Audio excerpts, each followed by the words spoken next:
ತಂದಿರಿಸಿದಂತಾಗೆ ಬಯಸಿದ ಮೃಷ್ಟಾನ್ನವನೆ ತನ್ನೆದುರಿಗೆ ಹರ್ಷಿಸಿದ ನಾವಟು ರೂಪಿ ದೇವೇಂದ್ರ ಮನದೊಳಗೆ.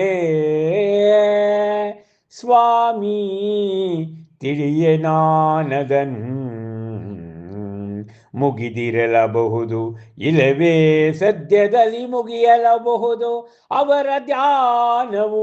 ಅಂತೆ ಬಯಸಿದರೆ ನೀವು ಹೋಗಬಹುದು ಅವರನ್ನು ಕಾಣಲು. ಅಂತಾದರೆ ನಡಿವಟುವೆ ತೆರಳೋಣ ನಾವಲ್ಲಿಗೆ. ಆದಂತೆ ಯಾರು ಆ ನಿನ್ನ ಗುರು, ಹೆಸರೇನು ಅವರದು. ಇಹರಲ್ಲಿ ಅವರು ಕುತೂಹಲ ಕಂಡೆರದಿತ್ತು ಇಂದ್ರಭೂತಿಯ ನುಡಿಗರಿಗಳ ಹಿಂದೆ. ವಿಪ್ರಮೋತ್ತಮರೇ ನನ್ನ ಗುರುಗಳಾದರು ಭಗವಾನ್ ಮಹಾವೀರ ವರ್ಧಮಾನ ತೀರ್ಥಂಕರರು. ಇಹರೀಗ ಅವರು ಧ್ಯಾನಮಗ್ನರಾಗಿ ಬಳಿಯಲ್ಲಿಹ ವಿಪುಲಾಚಲದಿ.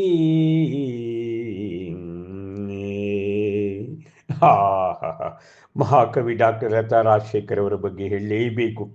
ಈ ಮಹಾವೀರ ಮಹಾದರ್ಶನ ಮಹಾಕಾವ್ಯ ಜೈನಾಗಮ ಎಲ್ಲವನ್ನು ಕೂಡ ಅವರು ಅಭ್ಯಾಸ ಮಾಡಿದ್ದಾರೆ ಅಂತ ನಾನಾದರೂ ಕೂಡ ಭಾವಿಸ್ತೀನಿ.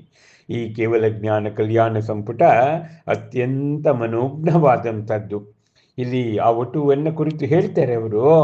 ಇಂದ್ರಭೂತಿ, ನಿಮ್ಮ ಗುರುಗಳ ಧ್ಯಾನ ಯಾವಾಗ ಮುಗಿಯುತ್ತೆ? ಅವರು ಮುಗ್ದಿದ್ರೆ ನಾನು ಅವರ ಬಳಿ ಹೋಗಿ ಶ್ಲೋಕದ ಅರ್ಥ ಹೇಳ್ತೀನಿ ಅಂಥೇಳಿ.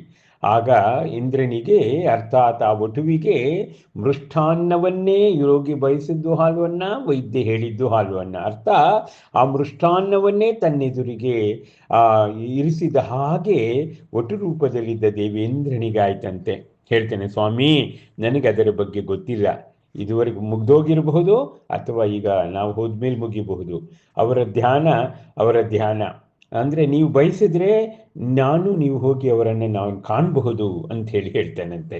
ಆಗ ಇಂದ್ರಭೂತಿ ಹೇಳ್ತಾನೆ, ಹಾಗಾದರೆ ನಡಿವಟುವೆ, ಹೋಗೋಣ ನಾವಲ್ಲಿ. ಅವ್ರು ಎಲ್ಲಿದ್ದಾರೋ ಅವರಿಗೆ. ಯಾರು ನಿನ್ನ ಗುರು, ಅವ್ರ ಹೆಸರೇನು, ಅವ್ರು ಎಲ್ಲಿದ್ದಾರೆ ಅಂತ ಹೇಳಿ ಇಂದ್ರಭೂತಿ ಕೇಳ್ತಾನಂತೆ.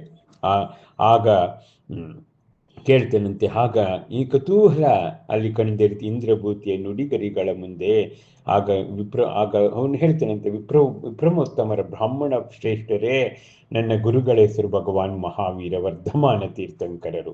ಅವರೀಗ ಧ್ಯಾನಮಗ್ನರಾಗಿ ವಿಪುಲಾಚಲ ಪರ್ವತದ ಬಳಿ ಧ್ಯಾನಮಗ್ನರಾಗಿದ್ದಾರೆ ಅಂತಕ್ಕಂಥದ್ದನ್ನ ಹೇಳ್ತಾನಂತೆ. ಹಬ್ಬ ಎಂಥ ಮನೋಜ್ಞವಾದಂಥದ್ದು. ಗಣಧರರ ಪ್ರವೇಶಾತಿ ಸಮೋಸರಣದಕ್ಕೆ ಪ್ರವೇಶಾತಿಯ ಸುಂದರ ದೃಶ್ಯವನ್ನು ನಾವು ಮುಂದಿನ ಕಾವ್ಯಗಳಲ್ಲಿ ಕಾಣಬಹುದು. ಅಬ್ಬಬ್ಬಬ್ಬಬ್ಬಬ್ಬಬ್ಬ.